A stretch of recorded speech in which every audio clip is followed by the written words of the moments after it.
Bem, sejam mais uma vez bem-vindos ao estudo do livro Qualidade na Prática Mediúnica. Nós estamos falando de sintonia e tem aqui uma pergunta. Como o médium deve se preservar da sintonia com mentes perniciosas do mundo espiritual para não se fascinar por fantasias espirituais, nem desviar-se dos seus compromissos? Vamos ver a resposta dos espíritos. O exercício da mediunidade, através da diretriz espírita, é ministério de enobrecimento, atividade que envolve responsabilidade e siso. Não comporta atitudes levianas, nem admite a insensatez nas suas expressões. Caracteriza-se pela discrição e elevação de conteúdo, a serviço da renovação do próprio médium. Então, veja, isso é a serviço do médium, não é? É uma oportunidade que se dá ao médium. Quando das criaturas de ambas as faixas do processo espiritual, fora e dentro da carne. Compromisso de alta significação. É também processo de burilamento do médium, que se deve dedicar com submissão e humildade. Exige estudo contínuo para melhorar, aprimoramento das filtragens das mensagens, meditação e introspecção com objetivos de conquistar mais amplos recursos de ordem psíquica e trabalho metódico, através de cujos cometimentos o ritmo de ação propicia mais ampla área de percepção e registro. Em razão disso, a mediunidade digna jamais se coloca a serviço de puerilidades e fantasias descabidas, fomentando fascinação e desequilíbrio, provocando impactos e alienando os seus aficionados. Não se oferece para finalidades condenáveis, nem se torna móvel de excogitações inferiores, nunca favorecendo uns em detrimento de outros. Corrige a ótica da tua colocação a respeito da mediunidade. Evita revelações estapafúrdias que induzem a estados patológicos e conduzem a situações ridículas. Poupa-te a tarefa das notícias e informações deprimentes, desvelando acontecimentos que não dizem respeito e apontando entidades infelizes como causa dos transtornos daqueles que te buscam. Ser comedido no falar, no agir, no auxiliar.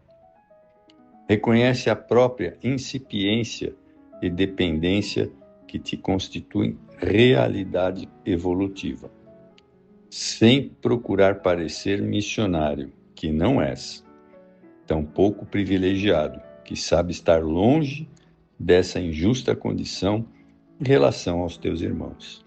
É muita humildade, né, gente? Precisa mesmo. Não use das tuas faculdades mediúnicas para ampliar os círculos das amizades, senão para o serviço ao próximo, indistintamente. Deixa-te conduzir pelas correntes superiores do serviço com Jesus e, fiel a ti mesmo, realizarás as tarefas difícil e expurgatória com a qual estás comprometido, em razão do teu passado espiritual deficiente. Então, nós médiuns somos todos grandes devedores, né? Isso está no livro Otimismo, de Joana de Ângeles. Aqui nós vamos para uma outra questão.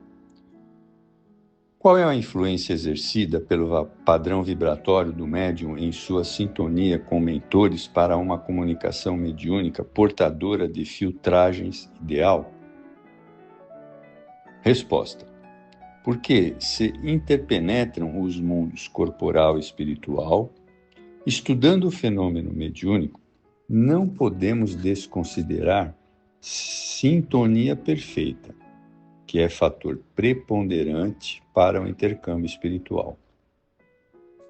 criar um clima vibratório padrão que faculte perfeita filtragem mediúnica, eis o cometimento que se deve impor o sensitivo, mediante sensata e cotidiana conduta moral e mental, que lhe propiciará condições sem as quais o tentame de ordem espírita elevada não se consumará.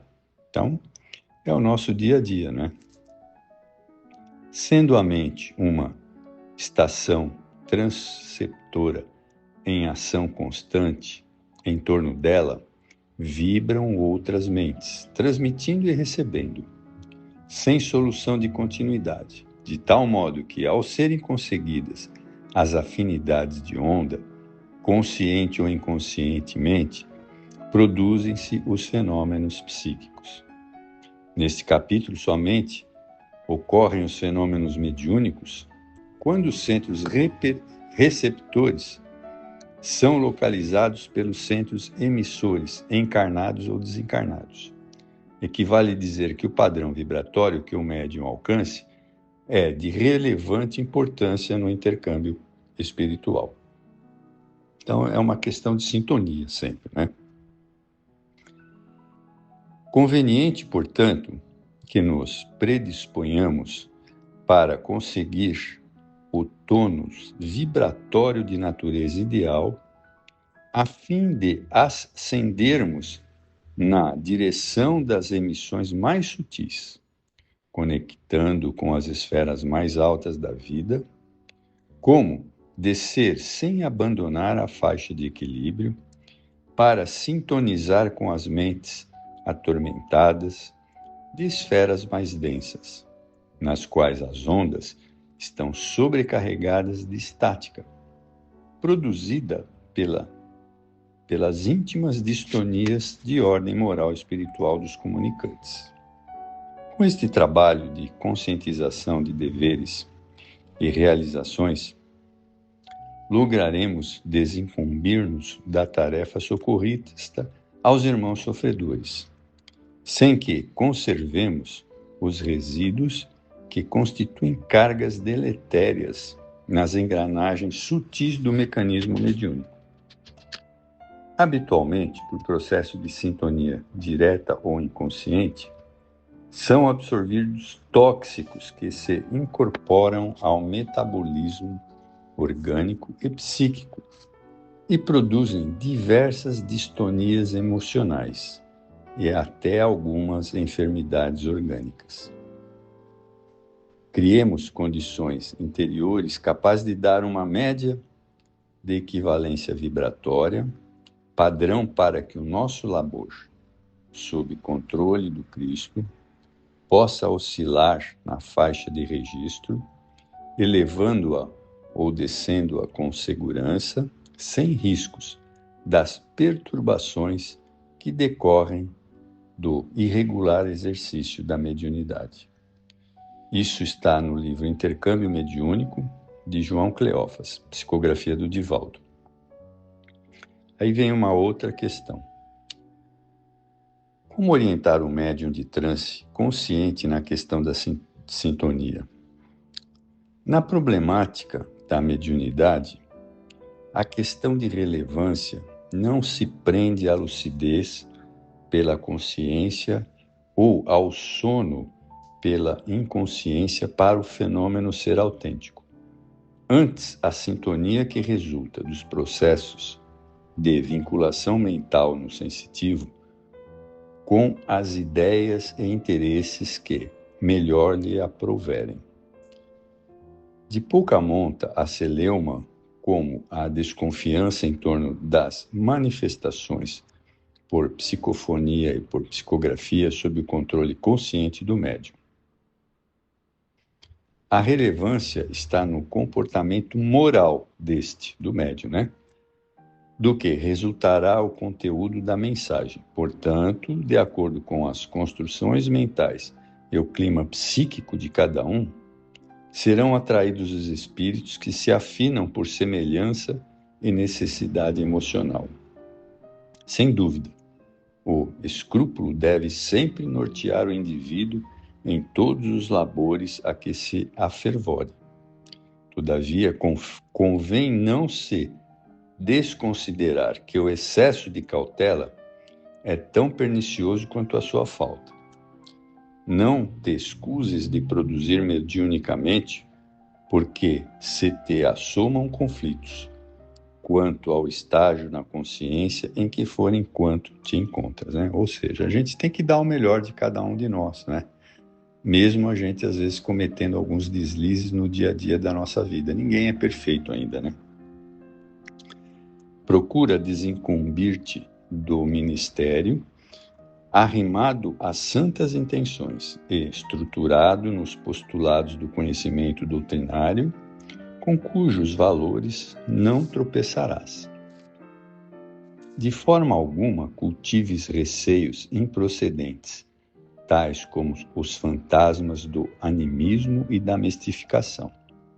Em todo processo mediúnico, intelectual ou físico, sempre encontrarás algo que te exterioriza do instrumento. Nem poderia ser diferente. Mediunidade, como o próprio nome diz, é meio. A finalidade é o progresso do medianeiro, como o daquele que cercam num com outro plano da vida. Quer dizer, ou seja, aqueles que a gente conversa e aqueles que são recebidos lá. Todos têm que melhorar. Conscientes das responsabilidades, mantendo lucidez mental durante a ocorrência do fenômeno, não delinquirás. A vigilância auxiliar-te-á a corrigir os excessos e a disciplina e os abusos. Paulatinamente, mediante o exercício metódico das faculdades mediúnicas e através da onda e conduta correta do bem, conjugando a oração ao trabalho, lograrás o êxito e os resultados felizes que há nelas. Muito melhor para o trabalho na seara do bem, um médium consciente, cujos deveres estão em pauta de equilíbrio, aos inconscientes, cujo comportamento os assinala com irresponsabilidade e insensatez. A consciência ou lucidez durante o trânsito não te constituam empeço ao desempenho das tarefas que te cabe desenvolver. Isso está no livro Rumos Libertadores, de Joana de Ângeles. Bem, assim nós vamos terminar mais um aspecto desse livro, Qualidade na Prática Mediúnica. Espero que sirva para todos vocês. Muito obrigado.